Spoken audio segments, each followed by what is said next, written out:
ټینشن به څنګه ختمیږي دا پریشانی چونکې انسان کمزور دی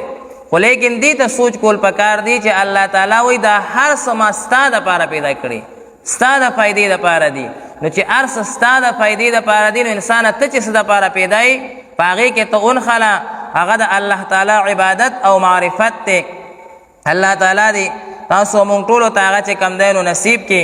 علماء کرام د دې آیاتونو مبارکونه دا مسله راوباسي هو الذي خلق لكم ما في الارض جميعا چې الله تعالی په دې دنیا کې چې څه انسان ته پیدا کړي د دې استعمال انسان ته جایز دی د استعمال انسان ته هغه مباح او جایز دی لکه ډېر څیزونه داسې دي هغه ډایرکټ الله تعالی په خپل قدرت باندې پیدا کوي او د چا تصرف کې نه وي لکه مثال د کوی اوبه شوې د سمندر اوبه شوې د چینو اوبه شوې داسې څیزونه چې د چا ملکیت پې نه دی راغلی په یو څیز باندې خو چې د چا ملکیت رالو او یا مثلا هغه پکې خواري و که بیا د هغه شو لیکن اول چې دا څیزونه الله تعالی پیدا کړي دا د چا ملک نو دا د الله تعالی دا هر څه د الله تبارک وتعالی دی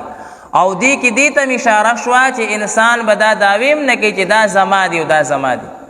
ځکه الله تعالی وایي هو الذي خلق لکم الله دا هر څه پیدا کړي دا هر څه دا موږ دعوی دروغ دي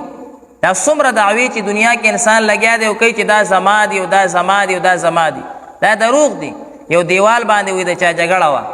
باقاعده کتابونو کې راغلی دی یو دیوال باندې د چا جګړه وه او هغه جګړه ډېره انتها ته ورسېده تر دې چې مړو ته خبره قریب شوه بس د الله تعالی قدرت و د هغه دیوال نه وی آواز رالو الله تعالی کله کله داسې وکړي دا دیوال نه دا آواز رالو چې زه به پاتې یم تاسو به یو هم نه ولې په ما جګړه کوئ دا هر څه به پاتې کېږي دا هر څه دا د الله تبارک وتعالی دی نو انسان دی په دې باندې سوچ هغه نه کوي او دعوی دی هغه چې کم دی نه کوي هو الذي الله غذات ته خلق لكم چې پیدا کړي تاسو د فائدې دپاره دي ما فی الارض هغه څه چې په ځمکه کې دي جمیعا ټول په ټول ثم استوى الى السماء بیا الله تعالی قصد کو اسمان طرف ته فسواهن 7 سماوات دای برابر کو و اسمانونه دې دې کراله چې اول الله تبارک وتعالی ځمکه پیدا کړي او په سورۃ النازعات د 8مه سپاره کې راغلي دي والارض بعد ذلك دحاها دلته راله چې ځمکه اول ده کنه دي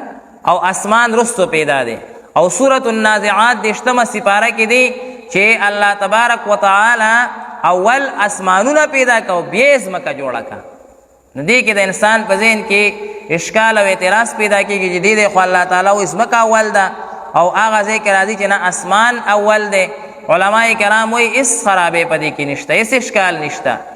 اول الله تعالی د دې ځمکې دا خوره پیدا که خو په ګول شکل کې وه ګول شکل کې وه